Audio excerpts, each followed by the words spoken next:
안녕하세요 여러분, 반갑습니다. 브라더 조입니다. 우리는 지난주에 율법주의와 맞서 싸우신 예수님에 관해서 말씀을 나누는데요. 율법주의가 무엇인지, 그리고 율법주의가 왜 문제인지에 대해서 말씀을 나눴습니다. 지난주 말씀 들어보면 우리 교회 안에 있는 많은 문제들, 특별히 그 율법주의와 관련된 문제들이 무엇인지 여러분들 알게 되실 까 생각하고요.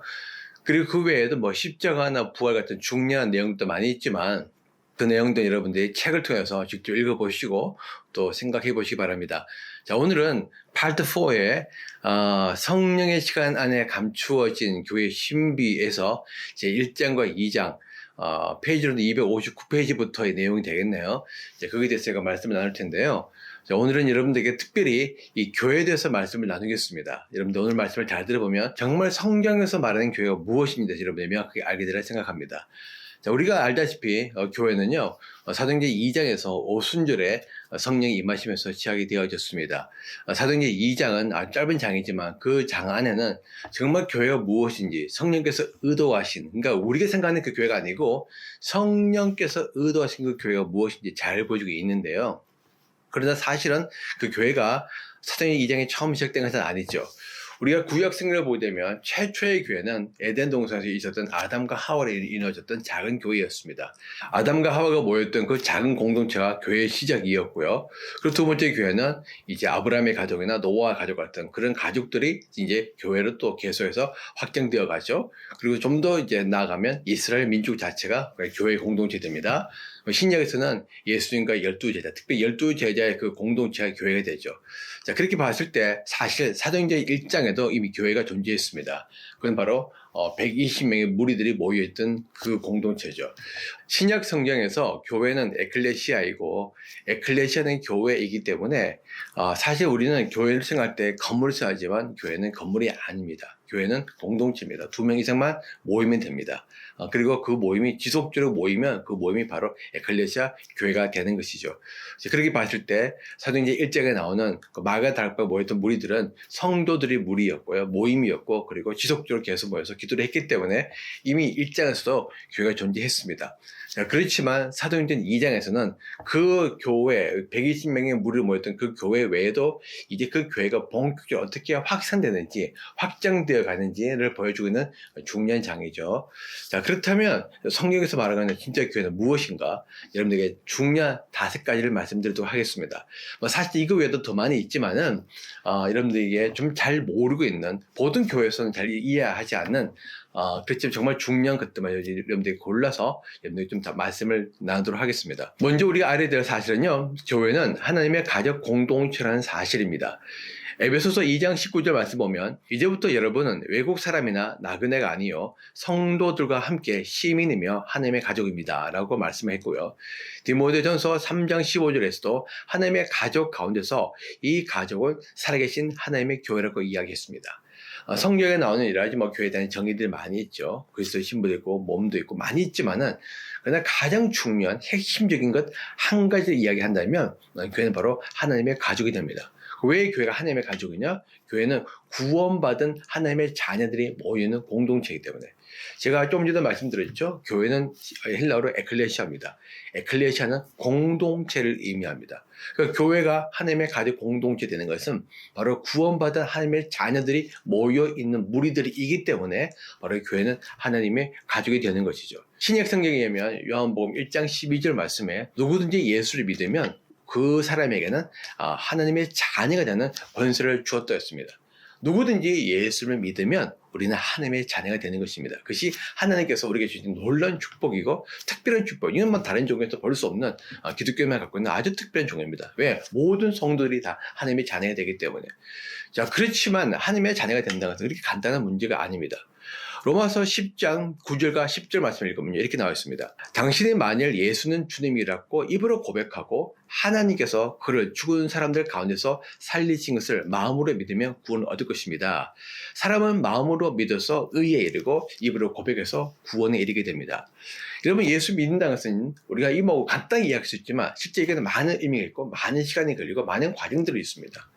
여기서 예수를 주님으로 믿는다는 것은 여기서 쥐는 바로 퀴리오스고, 네, 헬라로 퀴리오스인데, 퀴리오스는 황제 같은 절대적인 권한을 갖고 있는, 그 권한이 너무나 강력하기 때문에 생사 여부도 결정할 수 있는, 죽으라면 죽을 수밖에 없는 그러한 권한을 가진 자들인 것이죠. 초대교회 성도들이 예수를 믿기 위해서 믿음을 고백하다가 많이 죽었습니다. 그들은 공개적으로 예수가 나의 주라고 고백했습니다. 그때 그 주는 어떤 주죠? 내가 내 신앙을 지키기 위해서 내 목숨까지도 버리겠다. 내 주인이신 예수를 위해서, 예수께서 날 위해 죽으시고 벌하시기 때문에 나도 예수를 위해서 죽고 그다음에 나의 생명을 드리겠다는 그 고백을 하는 것이죠. 그렇기 때문에 여기서 이 믿음의 고백은 단순한 고백이 아니라 정말 예수를 위해서 내 생명까지도 바칠 수 있는, 왜? 그 예수님은 나의 주님, 퀴리오스, 절대적인 권한을 갖고 계시고, 그분은 또 어떤 분이죠? 나를 위해서 죽으시고 부활하셨기 때문에, 그러므로 말미암아 나는 죽어도 살겠고 내가 다시 산다면 영원히 살게 될 것이다. 그 믿음. 우리는 죽음과 전혀 상관없는 자들입니다. 우리는 영원의 생명을 가진 자들입니다. 근데 그 생명이 예수 죽음으로 말미암았기 때문에 내 안에는 예수가 살고 계시고 예수의 생명은 영원의 생명이다. 그러므로 나는 더 이상 죽음과 연연하지 않고 나는 영원의 생명을 가진 예수를 따라 살겠다. 그 믿음의 고백을 하는 자들인 것이죠. 그렇기 때문에 이 고백하는 자들이 진짜 하나님의 자녀가 되는 것이고, 그 하나님의 자녀들이 모여있는 공동체가 바로 교회가 된다는 것입니다. 그러므로 교회는 사람들이 많이 모인다고 좋은 교회가 아닙니다. 좋은 교회의 첫 번째 원칙은 무엇이냐? 성경적인 교회의 첫 번째 원칙은 무엇이냐? 정말 그 교회의 무리가 뭐 2명이든 아니면 20명이든 200명이든 2000명이든 정말 그 교회의 무리들 중에서 정말 얼마나 많은 사람들이 예수를 정말 구주로 영접하고 하나님의 자녀가 되었느냐? 그걸로 봐야 된다는 것이죠. 제가 옛날에 벌써 한 25년쯤 전의 일인데요. 그때는 제가 부교역절에 있을 때였습니다. 저희 교회에서 한국에서 아주 유명한 목사님 모셔서 전도 집회를 했습니다. 전도 집회를 며칠 동안 했는데 마지막 날에 강사 목사님이 말씀을 쭉 전하고 난 다음에 이제 예수를 영접하는 시간을 가졌습니다. 아직까지 예수를 영접하지 않은 분이 계시다면 지금 오늘 손을 들어서 예수 영접하십시오. 그럼 구원을 얻을 것입니다. 라고 이야기했는데, 그때 누가 손을 들었느냐? 장로님이 손을 들고요. 안수 집사님도 손을 들고 사역 팀장님도 손을 들었습니다. 그때 그 모습을 본 저희 담임 목사님이 충격받으셨어요. 사실 저희 많은 사역자들도 충격받았죠. 왜냐 그러면 제가 그때까지는 그 손을 든 그분들이 정말 예수를 믿는 걸로 생각했거든요.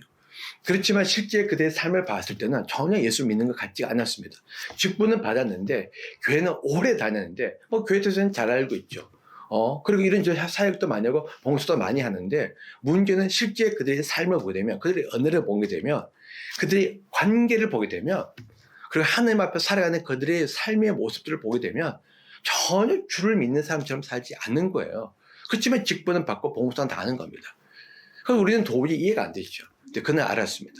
담임 목사님도 충격받으셨죠. 저분이 아직까지 예수를 안 믿은 상태로 저분이 직분을 받으셨구나. 그래서 그분들에게 직분을 주신 것을 후회했습니다. 여러분, 이런 일들이 우리 교회 안에 비일비재하다는 것이죠. 예수를 안 믿는데, 하나님의 자녀가 안 되었는데 교회에 나옵니다. 직분을 받습니다. 봉사합니다. 활동합니다. 교회에서는 칭찬까지 합니다. 자기는 구원 받은 걸로 생각하고 있는 거죠. 그렇지만 하나님께서 보시기에 그들은 다 갈아지고 진지가 아닙니다. 그렇게 모여있으면 몇천 명이 모여있던 그거는 교회가 아니라는 겁니다. 단 몇 명이 모여있어도 정말 하나님을 사랑하고 정말 예수를 믿고 예수를 위해서 죽을 수 있는 자들이 모여있는 그 공동체가 진짜 교회라는 것이죠.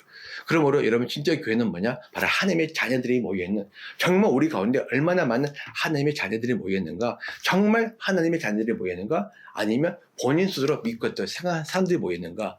여러분, 그걸 잘 살펴보시기 바랍니다. 자, 두 번째는요, 이 교회는 신년 공동체예요. 누가복음 4장 16에서 19절과 21절, 유명한 구절이지만 제가 다시 한번 읽어보도록 하겠습니다. 예수께서는 자기가 자라나신 나사렛에 오셔서 늘 하시던 대로 안식일에 회당에 들어가셨다. 그는 성경을 읽으려고 일어서서 예언자 이사야의 두루마기를 건네받아서 그것을 펴시어 이런 말씀이 있는 데를 찾으셨다.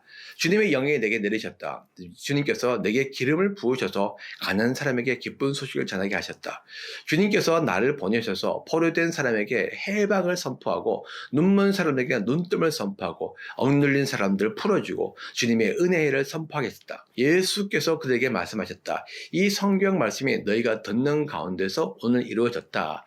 이 말씀은 이사야가 예언한 것이기도 하지만 실제로는 레위기 25절에 나와 있는 희년이 실제로 이 오늘 우리 삶 속에서 우리 사회 가운데 이루어졌다는 것을 선포하고 계신 내용입니다. 여러분, 희년은 무엇입니까? 희년은 안식년의 연장이죠. 안식년의 최종적인 결정판, 결론이라고도 할 수가 있습니다. 원래 안식년에는 7년마다 들어오죠. 안식년이 되면 히브리 노예들은 해방을 받습니다. 그리고 또 희년이 되면은 잃어버렸던 땅까지 돌려받죠. 노예되었던 자들이 노예에서 풀려나게 돼서 자유를 누리게 되고, 그리고 잃어버렸던 땅을 누리게 됩니다. 그리고 가족들에게 돌아가게 됩니다. 가족들에게 재회가 일어나게 되는 것이죠.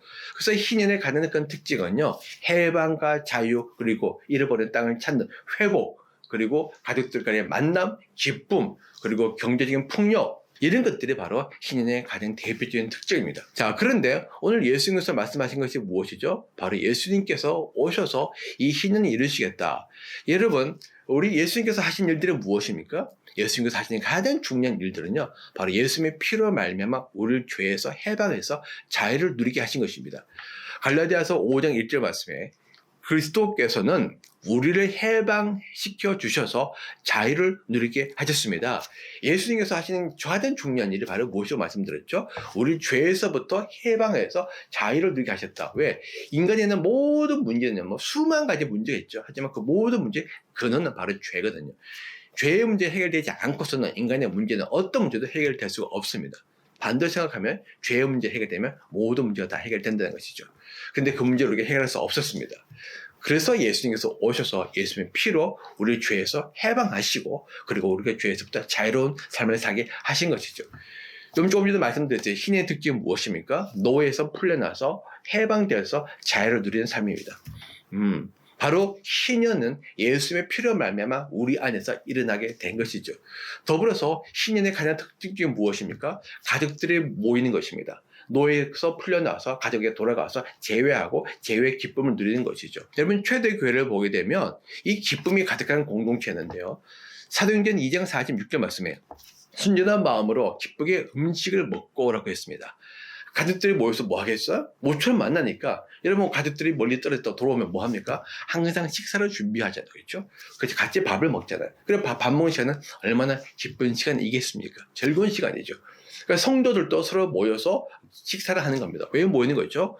옛날에는 다 사단의 자녀였는데 이제 하나님의 자녀 은혜로 말미암아 구원받은 이 성도들이, 베드로가 한번 설교가 나니까 3,000명이 믿었거든요. 3,000명이 사단의 자녀에서 하나님의 자녀로 돌아온 것입니다. 그래서 그들은 새로운 가족이 되어졌죠.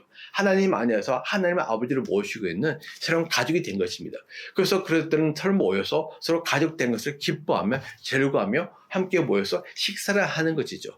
그러니까 희년의 모습과 특징들이 초대교회 안에서 그대로 일어났던 것입니다. 이것을 또 잘 보여주는 예가 무엇이냐? 이 축사와 신유 같은 그런 치유 사역들입니다. 사도행전 2장 42절 말씀에 모든 사람에게 두려운 마음이 생겼다. 사도들을 통하여 놀라운 일과 표징이 많이 일어났던 것이다. 자, 예수님께서 오셔서 하셨던 중요한 일들 중 하나가 바로 축사와 신유 같은 일들이죠. 귀신에게 묶여있던 자들을 예수님께서 해방시키시고, 그리고 고통 가운데 있던 사람들을 주님께서 자유케 하셨습니다. 왜 그런 일을 하셨느냐? 정말 죄의 문제도 우리에게 큰 고통이고 억압이지만은 이 사단에 묶여있는 귀신이 들려있으면 그 묶음으로 인한 고통이 말로 표현을 못하거든요. 그리고 질병도 마찬가지죠. 질병을 통하면 정말 그 고통을 말로 표현할 수도 없거든요. 희년은요, 안식년의 연장이기 때문에 쉬는 날입니다. 근데 고통이 있으면 쉴 수가 없어요. 고통이 마음을 누르고 삶을 누리기 때문에 고통 가운데 묶여서 우리는 참된 안식을 누릴 수가 없게 되는 것이죠. 그래서 예수님께서 오셔서 귀신들로부터 우리를 자유케 하고, 그리고 질병들 치유하면서 진짜 안식을 누리게 하셨던 겁니다. 그러니까 예수님의 치유 사역과 예수님의 그 축사 사역은 바로 희년의 사역들을 행하셨다는 것을 알 수 있는데, 초대교회도 같이 일이 일어났다는 것이죠. 왜? 사도들을 통해서 놀라운 일이 많이 일어났다고 나와 있거든요. 이 말은 뭐냐면 사도들을 통해서 축사와 신유 같은 이런 일들이 많이 일어났다. 뭐 죽은 자가 살아나고 병든 자가 고침을 받고 그리고 귀신들이 막 떠나가게 되고 있죠. 그러니까 이런 일들이 사람들이 보면서 놀라게 되는 것이죠. 예수님만 행할 줄 알았는데 이제는 사도들도 또 행하게 되니까 사람들이 보고 충격을 받는 것이죠. 그러면서 사람들이 하나님을 경외하게 되는 겁니다. 이 말은 뭐냐면 초대의 교회 안에 바로 신인의 축복이 가득해졌다. 그래서 진짜 교회는 어떤 교회냐? 진짜 교회는 바로 이 신인의 축복이 누리는 교회입니다. 조금 전에도 말씀을 드렸듯이 교회는 누굽니까? 교회는 하나님의 자녀된 자들이 모여있는 공동체입니다. 그렇죠? 하나님의 자녀가 되어졌다는 것은 그들이 다 죄에서부터 해방되어진 것을 의미합니다. 죄에서 해방되어졌기 때문에 그 해방의 기쁨을 누리는 자들이죠. 정말 죄가 얼마나 심각한 문제인지를 안다면, 죄가 얼마나 끔찍한 문제인지를 안다면, 죄가 우리에게 미치는 그 참혹한 결과를 안다면 죄에서 해방된 것이 얼마나 큰 축복인지 사람들은 알게 될 것입니다. 그리고 그 축복을 알게 되는 사람들은요, 하나님으로 인해서 기뻐하고 즐거워할 수밖에 없습니다. 어떻게 즐거워하지 않을 수가 있겠습니까? 너무나 즐겁겠죠. 그래서 그들이 모여서 이 하나님의 축복을 누린 것입니다. 더불어서 교회 안에는 치유와 축사 사역들이 계속 일어나야 되는 것이죠. 자유케 되는 일들이, 해방케 되는 일들이, 하나님의 안식과 평안을 누리는 일들이 마구 일어나야 되는 겁니다. 그렇기 때문에 진짜 교회는 바로 희년의 축복이 얼마나 누려지고 있는가, 얼마나 희년의 역사가 일어나고 있는가, 이걸 보는 것이 중요한 것이죠. 사람들이 많이 모이는 것이 중요한 것이 아니고, 뭐 좋은 시설이 있는 것이 중요한 것이 아니고, 뭐 예배가 세련된 것이 중요한 것이 아니고, 그런 것들은 아무런 의미가 없는 겁니다. 진짜는 무엇이냐? 우리 공동체 내 얼마나 이 희년의 축복과 역사가 일어나느냐, 얼마나 희년의 은혜를 누리고 있느냐, 이것이 이제 여러분들 보는 것이 중요합니다. 세 번째 교회는요, 어떤 공동체냐? 바로 부활 공동체예요. 여러분, 우리가 오순절의 다락방에서 성령의 오심으로 말미암아 우리가 이제 교회가 시작되어졌는데, 오순절은 원래 초실절로부터 50일째 되는 날입니다. 이 오순절은 밀추수가 시작된 날이죠. 초실절이나 오순절은 모두 원래 농사와 관련되어 있는 절기입니다. 초실절은 보리추수를 시작하는 것을 기념한 날이고요. 그리고 오순절은 밀추수를 시작하는 것을 기념한 날입니다. 그러니까 우리와 다르죠. 우리는 추수가 다 마치면 보통 그를 가지고 기뻐하는데, 이스라엘은 추수가 시작됨을 인해서 기뻐하는 날입니다. 자, 근데 이스라엘은 추수가 보통 이 보리추수부터 시작해서 밀추수로 마쳐요. 보리추수가 모든 추수의 시작이고 마지막 추수는 밀추수로 마칩니다. 그런데 중요한 것은 그게 영적 의미가 있다는 것이죠. 예수님은 오셔서 6월절에서 돌아가셨습니다. 초실절은 무교절이 있는 그 주간에서 안식을 바로 다음 날이거든요. 그러니까 예수님께서 오셔서 금요일에 돌아가셨죠. 그 다음에 토요일에 바로 사실은 무교절 안식이 되었습니다. 그리고 안식일 바로 다음 날이 초실절이었어요. 자, 초실절은 어떤 날이라고 말씀드렸습니까? 초실절은 보리추수가 시작되는 날입니다. 자, 그리고 오순절은 무슨 날이죠? 오순절은 밀추수가 시작되는 날입니다. 근데 성경 보면 이렇게 나와 있습니다. 고린도전서 15장 20절 말씀에, 이제 그리스도께서는 죽은 사람들 가운데서 살아나셔서 잠든 사람들의 첫 열매가 되셨습니다. 이제 그리스도께서는 죽은 사람들에서 살아나셔서 잠든 사람들의 첫 열매가 되었다. 예수님께서 부활의 첫 열매가 되었다는 것을 의미합니다. 자, 예수님께서 돌아가셨습니다. 하지만 예수님은 돌아가신 걸로 끝나지 않으셨습니다. 예수님은 부활하셨죠. 사실 예수님의 십자가는요, 부활을 위한 십자가였습니다. 부활하기 위해서는 뭐가 필요하죠? 먼저 죽음이 필요합니다. 왜? 죽지 않고선 부활이 있을 수가 없잖아요. 예수님은 죽으시고 그러고 난 다음에 부활하신 것이죠. 그렇지만 예수님은 자신만 부활한 것이 아닙니다. 예수님의 목적은요, 모든 사람들 다 부활시키는 거예요. 모든 사람들 죄의 문제를 해결하시고, 그리고 원래 영원한 생명을 가졌던 그 존재를 다시 살리는 것입니다. 그것이 바로 예수님의 목적입니다. 이걸 위해서 예수님께서 먼저 죽으시고 먼저 살아나신 것이죠. 사실 말하면 부활의 샘플이 되신 것입니다. 예수님은 자신의 부활을 통해서 내가 죽었고 내가 부활하였듯이 너희도 나처럼 부활하게 될 것이라는 것을 보여주신 것이죠. 예수님은 부활의 첫 열매가 되는 것입니다. 자, 그렇다면 이제 예수님의 이 부활이 우리에게 어떻게 연결되느냐? 네, 바로 좀 전에 말씀드렸죠. 예수님은 초실절에 우리가 부활하심으로 말미암아 부활의 첫 열매가 되셨고요. 오순절에 성령이 오심으로 말미암아 교회로 모였던 우리는 어떻게 되느냐? 바로 우리는 다 영적으로 부활한 자가 되는 것입니다. 자, 오순절에 성령이 오시고 성령께서 오셔서 말미암아 자, 그들이 어떻게 되어졌죠? 구원을 받았습니다. 구원을 받았을 때 베드로가 뭐라고 했냐면 여러분들 다 회개하고 성령을 받으라 했거든요. 자, 회개하고 성령을 받아라. 자, 그래서 사람들이 회개하고 뭘 받죠? 성령 받은 겁니다. 성령 받으면 어떻게 되느냐? 성령 받으면 그들이 죽었던 영이 다시 살아나게 되는 것입니다. 그들이 영이 죽었지만은 그들이 영이 성령으로 말미암아 다시 살아나게 되는 것이죠. 그것이 바로 부활입니다. 그렇기 때문에 우리 모든 믿는 자들은 이미 부활을 경험한 것입니다. 이 부활이 몇 차례 일어나게 되는데 벌써 영의 부활이 있고요. 그리고 마음과 우리 육체는 나중에 완전히 부활하게 됩니다. 그리고 중간에 성화가 있죠. 이 성화는 우리가 부활하고 있다는 것을 보여주는 아주 중요한 증거됩니다.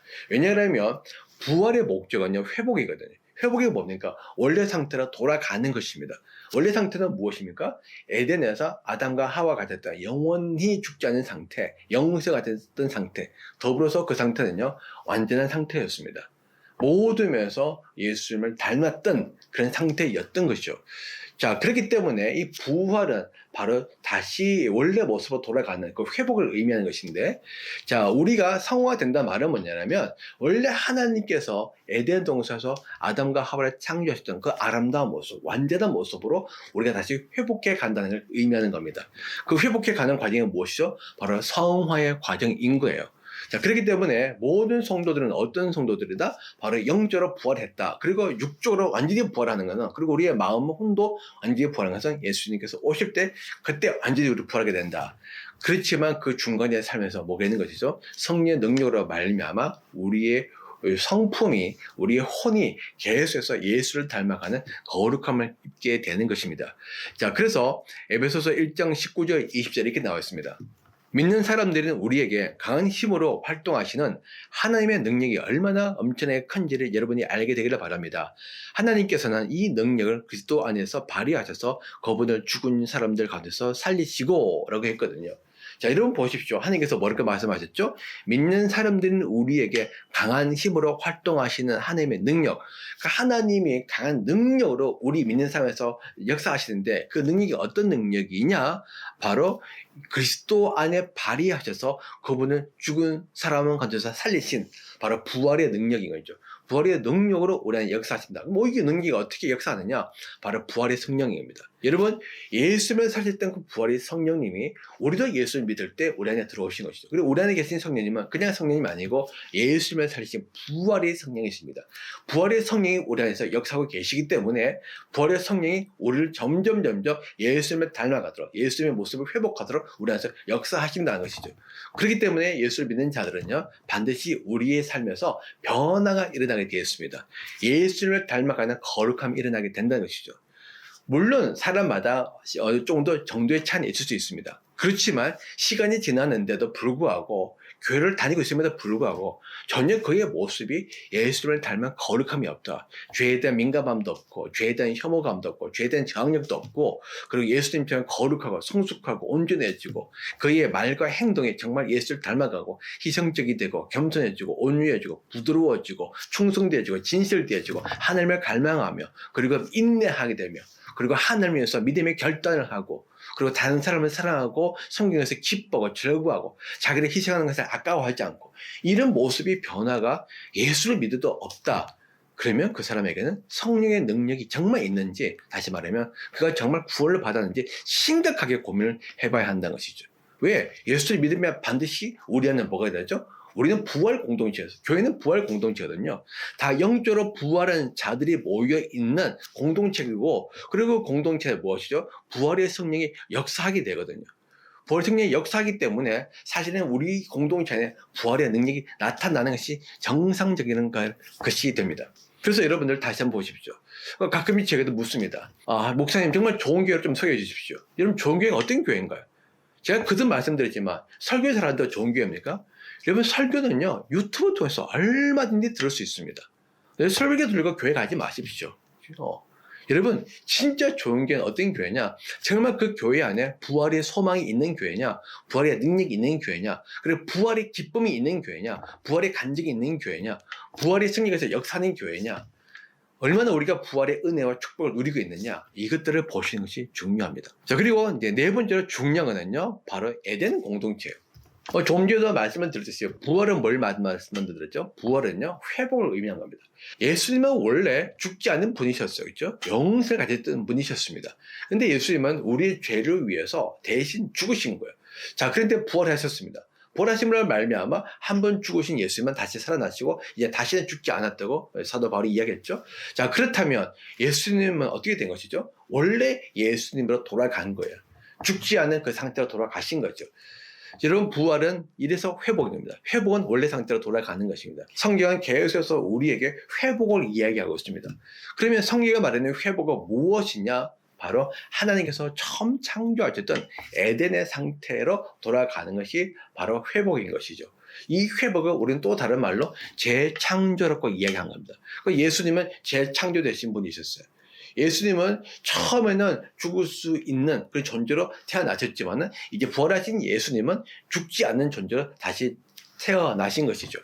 이것을 바로 우리가 재창조를 하는데 성경은 이 재창조를 우리에게 계속해서 말을 하고 있습니다. 그럼 성경이 말하는 궁극적인 재창조는 무엇이냐? 이사야서 66장 17에서 18절 읽으면 이렇게 나와 있습니다. 보아라, 내가 새 하늘과 새 땅을 창조할 것이니 이전 것들은 기억되거나 마음에 떠오르거나 하지 않을 것이다.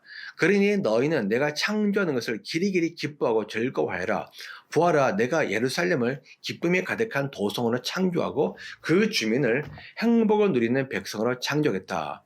자, 하나님께서 말씀하셨는데 뭘 말씀하셨죠? 내가 새 하늘과 새 땅을 창조할 것이다.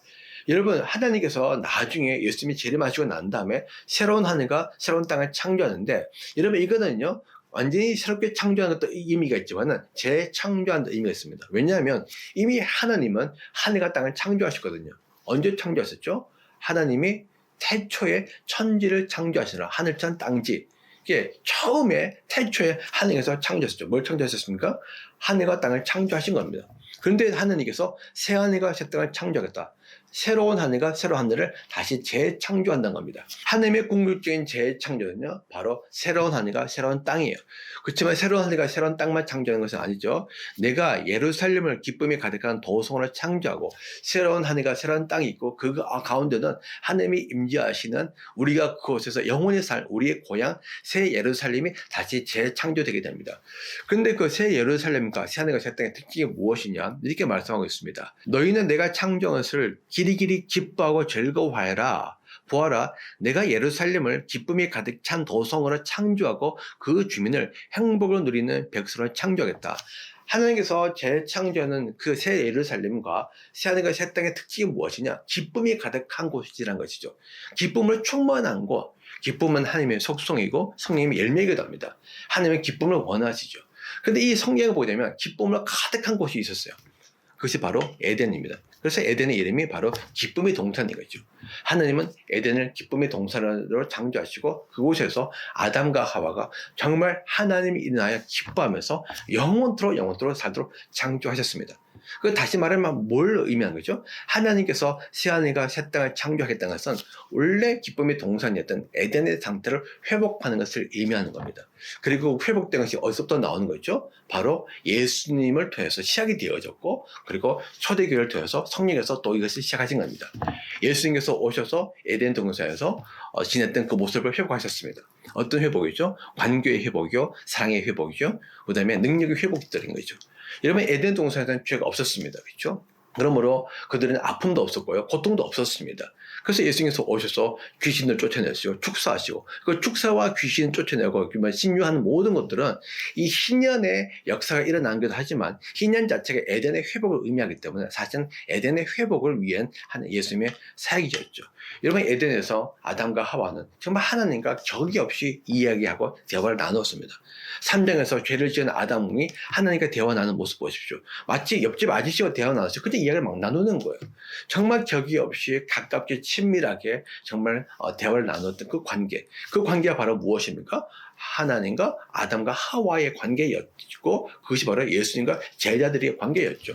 아담과 하와는 에덴 동산에서 하나님 안에서 먹고 마시며 절거했습니다. 제자들이 예수님 안에서 먹고 마시며 절거했습니다. 그러니까 이 예수님과 제자들의 관계는요, 에덴 동산에서 아담과 하와가 하나님과 누렸던 그 관계를 우리에게 실제로 보여주는 것이죠. 근데 그 보여준 것이 이제 어디서 또 시작되느냐? 우리가 사도행전 2장을 보게 되면 그 초대교회에서 우리가 볼 수가 있는 것이죠. 초대교회에서 성도들이 모여서 예배를 드립니다. 식사합니다. 교제를 나눕니다. 서로 기뻐합니다. 아까 조금 더 말씀드렸죠. 그 가족 공동체에서 서로 모여서 기뻐하며 즐겁게 식사를 하고 가족들이 모입니다. 즐거워합니다. 기뻐합니다. 그리고 조금 전에 얘기했듯이 교회는 어떤 곳입니까? 모든 죄를 다 용서함 받은 자들이 모이는 곳입니다. 구원받은 자들이 모이는 곳이죠. 에덴 동산에서 아담과 하와는 하나님의 자녀였고 죄가 없는 상태였습니다. 의인들이고 거룩한 자들이었죠. 성경은 우리 성도를 뭐라고 이야기했죠? 우리 성도는 다 죄를 용서받고 거룩한 자고 의인이라고 이야기하고 있습니다. 그리고 아담과 하와가 하나님의 자녀고 가족이듯이 우리도 하나님의 자녀와 가족인 것이죠. 다시 말하면 이 작은 공동체, 몇 명이 모여있든지 간에 정말 그들이 하나님의 자녀들이 모여있는 공동체라면 그 공동체는 이 땅에 다시 재현되기 시작한 에덴 공동체라는 것입니다. 에덴 공동체이기 때문에 교회 안에는요, 에덴의 특징들이 나타나야 되는 것입니다. 그 특징 중에 하나가 무엇이냐? 바로 기쁨이죠. 그 교회 안에 기쁨이 가득해야 돼요. 교회 안에 왔는데 기쁨이 없고 즐겁지가 않아. 그러면 죄송하지만 그 교회에 심각한 문제가 있고 아니면 여러분 자신의 문제 있는 걸 수도 있습니다. 더 나아가서 이 교회 안에 기쁨뿐이 아니라 교회 안에는요, 자유함이 있고 창조가 있어야 돼요. 그걸 뭐를 의미하냐면 에덴에서 하나님은 아담과 하와에게 자유를 주셨거든요. 여러분, 에덴에서 하나님께서 창조하는다면 창세기 2장 보십시오. 하나님은 아담과 하와에게 그 어떤 의식도 제도도 만들지 않으셨어요. 관계를 만드셨습니다. 하나님과 관계, 그리고 사랑의 가족의 관계, 부부의 관계, 결혼 관계를 창조하셨죠. 그리고 노동하면서 섬기게 하셨습니다. 그것이 전부입니다. 지금처럼 어떤 제도도 의식도 전통도 뭐 규범도 아무것도 없는 거예요. 그냥 거기서 관계 안에서 모든 것이 다 허용되는 겁니다. 그리고 그들은 자유롭게 하나님의 예배하며 따로 예배 시간을 가지는 것도 아니고 24시간의 예배 시간이었고 주 7일이 안식일이었고 모든 날이 바로 하나님의 평화와 하나님의 은혜를 누렸던 그런 날들이었죠. 그것이 바로 교회의 모습이 되어져야 됩니다. 그래서 교회 안에든 이 예배 가운데서도 우리 모임 가운데서도 이 평등함이 이루어져야 될 뿐 아니라 그리고 관계적인 평등도 반드시 일어나야 되죠. 더불어서 이 모임 가운데서 또 계속해서 이 조직이나 제도를 만드는 것은 결코 에덴 공동체를 할 수 없습니다. 제가 지난주에도 말씀드렸듯이 사람들은 자꾸 조직과 제도, 의식을 만들어. 왜? 그렇게 하면 뭔가 경건해 보이고 쉽기 때문에. 왜? 따라가면 되니까요. 그렇지만 그건 다 보여주기식 가짜 거짓 경건이거든요. 이런 그런 것들 잘 보지. 캐톨릭 있죠? 아니면 타종교들 있죠? 의식과 그런 제도가 얼마나 많습니까? 그렇지만 에덴에는 하나도 없었어요. 초대교회도 없었습니다. 초대교회에서 있었던 제도로 가면은 뭐 집사제도, 그 다음에 의식이라고 하면은 사실 성찬식과 세례의식 그 정도밖에 없었어요. 나머지는 다 모든 관계가 자유입니다. 그것을 잘 보여준 것이 바로 또 예배죠. 예배 보게 되면 모든 성도들이 참여합니다. 모든 성도들이 제사장으로서 예배를 섬깁니다. 그리고 그렇지만 그 예배를 섬길 때 성령의 은사를 따라서 섬깁니다. 말씀을 가르치는 사람도 있고 기도하는 사람도 있고 믿음으로 권면하는 사람도 있고 사랑으로 섬기는 사람도 있고 신유로서 다른 사람 아픔을 치유해 주는 사람도 있고 아니면 예언의 말씀을 들어서 권면하고 격려하는 사람도 있고요. 그래서 모든 사람들이 그렇지만 그것들이 어떤 순서에서 딱딱딱 하는 것이 아니라 성령의 감도하심을 받아서 그들이 자유롭게 참여하는 것이고 이야기 듣고 교제 나누고 함께 가족 공동체를 만들어 가는 것이죠. 자, 그렇기 때문에 여러분들이 정말 우리 교회가 정말 이 좋은 교회냐, 정말 하나님이 기뻐하시는 교회냐를 살펴보려면 정말 우리 교회 안에 이 에덴의 축복과 에덴의 역사, 에덴이 회복되어 있느냐를 보시면 되는 겁니다. 그것이 중요하죠. 그럴 때 그 교회는 정말 하나님 기뻐하시는 교회라고 할 수가 있을 것입니다. 자, 다섯 번째 마지막으로 정말 공동체입니다. 우리가 사도행전 2장을 보게 되면 놀라운 장면들이 나오게 되는데 오순절에 성도들이 모여서 기도하고 있으니까 성령께서 임하시고 제자들이 방언하게 됩니다. 그때 그 방언은요, 지금 우리가 알아들 수 없는 방언이 아니고 사람들이 이해할 수 있는 여러 가지 지역, 외국어를 이야기하는 거예요. 못 배운 사람들이 갑자기 외국어로 유창하게 하나님의 말씀을 전하니까 어떤 사람들은 저 사람들이 술 취한 사람들이 아닌가 막 이야기하고 있는 거죠. 자, 그러니까 베드로가 나와서 이야기합니다. 우리는 술 취한 것이 아니고요. 바로 이것은 요엘의 예언이 이루어진 것이라고 이야기합니다. 자, 그 요엘의 예언은요, 요엘에서 2장 28절과 32절에 나오는 내용인데 그 요엘의 예언의 핵심이 뭐냐면 마지막 날에 사람들이 하나님께 구원을 막 찾게 될 것인데 그렇게 구원을 외치는, 구원을 갈망하는, 그래서 하나님께 구원의 은혜를 구하는 사람들에게 하나님께서 구원을 베풀어 주실 것이며 그들에게 뭘 주시냐면 바로 구원의 징표로서 성령을 주실 것이다. 모든 삶에 성령이 오게 될 것이다 라고 말씀하셨습니다. 자, 그렇기 때문에 이 마지막 때가 되면 어떤 일이 나느냐, 구원받은 사람들 다 성령하게 될 것이다. 다시 말하면 이 마지막 때가 종말 임하기 때문에 요리 이야기했던 것은요, 바로 종말과 관련되는 거예요. 종말의 특징이 바로 있는 모든 자들이 성령을 가지는 것입니다. 이 말이 무엇이냐면, 지금 마가에 다락방했던 성도들이 다 120명 다 성령을 받고 방언하기 시작했습니다. 그리고 또 베드로가 이야기하죠. 여러분도 회개하고 예수를 믿게 되면 성령을 받을 것이다. 이 말은 무엇입니까? 여러분도 요엘이 이야기했던 그 요엘의 예언이 성취되는 것을 경험하게 될 것이다. 근데 그 요엘의 예언은요, 마지막 때 종말에 일어날 예언이거든요. 다시 말하면 바로 여러분도 성령을 받게 된과 동시에 이 시대는 어떤 시대냐? 바로 종말이 시작된 시대다. 베드로가 요엘의 예언이 성취되었다고 이야기했습니다. 다시 말하면 종말이 시작되었다는 것이죠. 자, 그래서 초대교회는요, 처음부터 종말의 종소리와 함께 교회가 시작되는 것입니다. 보통 사람들이 생각하는 종말은 세상이 정말 혼란스럽고 예수님이 오시기 전에 휴거하고 그다음에 심판이 일어나고 있으면 오시고 그런 한 시대를 우리가 종말로 생각합니다. 그렇지만 성경에 말하는 종말은요, 신약시대 모든 시대가 다 종말의 시대예요. 여러분, 우리가 이렇게 한번 생각해 봅시다. 우리가 한국전쟁이 있었는데, 한국전쟁은 1950년도 6월 25일 날 시작이 되어졌죠. 그리고 또부터 3년 동안 한국전쟁이 있었습니다. 여러분, 한국전쟁이 시작된 시점이 있고요, 한국전쟁이 그친 시점이 있죠. 그렇지만 그 3년간의 기간은 다 한국전쟁 기간입니다. 시작된 시점은 1950년이고, 그다음에 마치는 시점은 1953년이죠. 종말도 마찬가지입니다. 종말이 시작된 시점이 있고 종말이 마지막 완성되는 시점이 있는 거죠. 마지막 완성은 예수님의 재림을 말미암아 주어지는 그 시간들이 바로 완성되는 시간이고, 종말이 시작되는 시간은 바로 초대교회 오순절입니다. 오순절부터 시작해서 예수님께서 정말 오실 때까지 신약 시대의 모든 시간은 다 어떤 시대냐? 바로 종말의 시대예요. 종말 시대를 살아가는 교회에게 가장 중요한 목적은 뭐냐면 바로 종말에 대한 소망과 믿음입니다. 이것이 중요합니다. 디도서 2장 13절 말씀 뭐냐면 바울이 이렇게 이야기했죠. 우리는 복된 소망 곧 위대하신 하나님과 우리 구주 예수 그리스도의 영광이 나타나기를 고대합니다. 베드로서 3장 11절에서 13절 말씀에 여러분은 거룩한 행실과 경건한 삶 속에서 하나님의 날이 오기를 기다리고 그 날을 앞당기도록 하여야 하지 않겠습니까? 그러나 우리는 주님의 약속을 따라 정의가 깃들여 있는 새 하늘과 새 땅을 기다리고 있습니다. 자, 바울이 이야기는 뭡니까? 여러분, 우리에게 여러 가지 소망이 있을 수 있지만 가장 중요한 소망이 뭔지 아세요? 그건 바로 예수님의 재림이에요. 이 땅에서 아무리 좋다 한들 우리가 하나님의 나라에서 누릴 그 영광에 비하면 아무것도 아닙니다. 우리에게 정말 소망은요, 바로 예수님의 재림이에요. 그리고 예수님의 재림으로 주어질 하나님의 나라에 들어가는 것입니다. 여러분, 우리의 소망이 무엇인지 살펴보십시오. 여러분, 정말 중요한 소망은요, 예수님의 재림입니다. 정말 우리 교회의 가장 중요한 소망이 무엇입니까? 여러분, 우리 공동체의 가장 중요한 소망은 무엇입니까? 이런저런 소망이 있을 수 있겠죠. 사역이 잘 되고, 교회 건축이 잘 되고, 여러분, 그러는 소망이라고 사실은 하기도 어려운 것입니다. 그냥 단순히 기대사항일 뿐이고, 진짜 소망을 붙일 수 있는 영원한 소망, 완전한 소망, 그리고 변함이 없는 소망, 그 소망은 바로 예수님의 재림으로 인한 하나님의 나라죠. 자, 그래서 베드로 이렇게 얘기하고 있죠. 우리는 거룩한 행실과 경건한 삶 속에서 하나님의 날이 오기를 기다리고 예수님의 재림을 기다린다는 것입니다. 그날을 앞당기도록 하여야 하지 않겠습니까? 그날이 어서 오도록 우리가 힘써야 된다는 것이죠. 우리는 주님의 약속을 따라 정의가 깃들어 있는 새하늘과 새 땅을 기다리고 있습니다. 이것이 바로 베드로의 고백입니다. 새하늘과 새 땅을 우리는 기다리고 있다. 여러분, 우리 교회가 정말 성경적인 공동체임을 우리가 알 수 있는 중요한 기준 중 하나가 뭐냐면, 정말 이 공동체 안에 얼마나 종말에 대한 확신과 소망으로 가득하고 있습니까?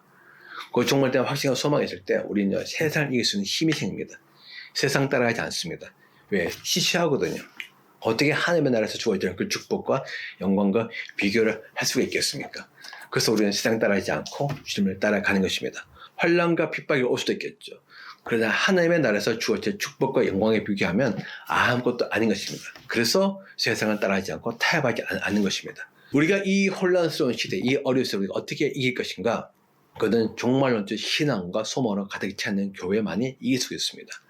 앞으로 시대는 더 어려워지게 될 것입니다. 더 많은 혼란이 일어나게 될 것입니다. 더 세상이 요동치게 될 것입니다. 그럴 때 사람들은 먹고 살기 위해서 그들의 마음이 세상의 경향과 흐름을 따라가게 돼 있어요.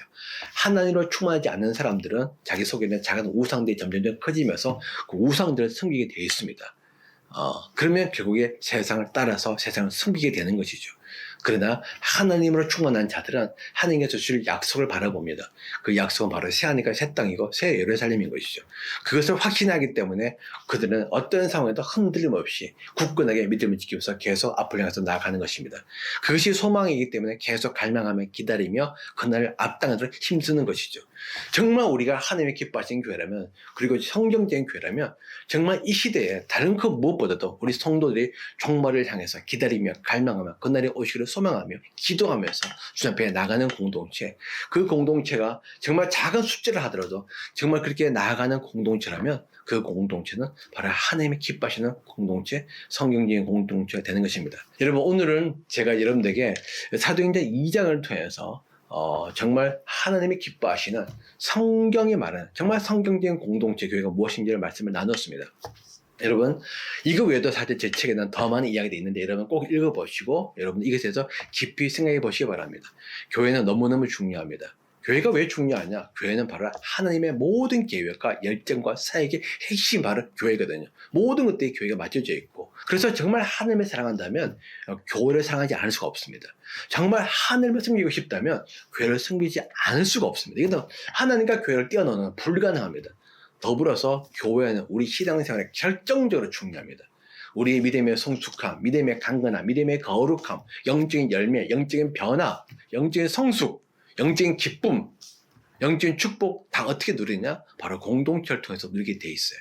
그래서 여러분이 정말 여러분의 신앙생활이 중요하다면 교회에 대해서 관심을 가지셔야 됩니다. 그리고 그 교회는 어떤 교회죠? 사람들이 인정하는 교회가 아닙니다. 세상이 인정하는 교회가 아닙니다. 그거는 성경이 가르치는 교회입니다. 그렇다면 과연 성경의 교회에 대해서 무엇을 가르치는가 여러분들이 탐구해 보셔야 한다는 것이죠. 왜? 여러분들의 믿음이기 때문에, 여러분들의 구원이기 때문에, 여러분의 신앙이기 때문에 어느 누구도 여러분들의 신앙과 구원을 책임져 주지 않습니다. 여러분의 신앙은 여러분의 것이고 여러분의 믿음입니다. 결국 여러분의 삶인 것이죠. 그리고 여러분의 삶을 하나님 앞에 평가받게 되는 것입니다. 열심으로 우리가 하나님을 섬길 수 없습니다. 중요한 것은 바르게 섬기는 것입니다. 열정보다 더 중요한 것은 바른 것이죠. 여러분들이 책을 통해서 정말 여러분들이 하나님이 기뻐하신 교회가 무엇인지 이런 곰곰이 생각해 보시고 그 교회를 추구하고 교회에서 기도하고 교회를 찾아가시고 또 교회를 위해서 헌신하시는 여러분들이 되기를 바랍니다. 기도하겠습니다. 하나님 감사합니다. 오늘 짧은 시간이었지만 우리가 교회에 대해서 말씀을 나눴습니다. 하나님, 우리가 정말 교회를 알기를 원합니다. 하나님, 사람들이 보기에 좋은 교회가 아니고 인정하는 교회가 아니고 정말 하나님께서 기뻐하는 교회, 성경에 가르치는 교회, 사도행전 2장에 기록되어 있는 성령께서 의도하셨던 교회, 성령께서 처음 시작했던 그 교회, 하나님 그 원형의 교회, 그 원형의 교회를 우리가 추구하고 따라가기를 원합니다. 하나님, 우리에게 그 교회에 대한 열망과 열정을 더 부어주시고 탐구하는 마음을 주시면 지혜를 다해 주셔서 정말 하나님이 기뻐하는 교회가 무엇인지 우리에게 알려주옵소서. 우리가 그 길을 가겠습니다. 그 교회를 섬기겠습니다. 예수님 이름으로 감사하며 기도합니다. 아멘.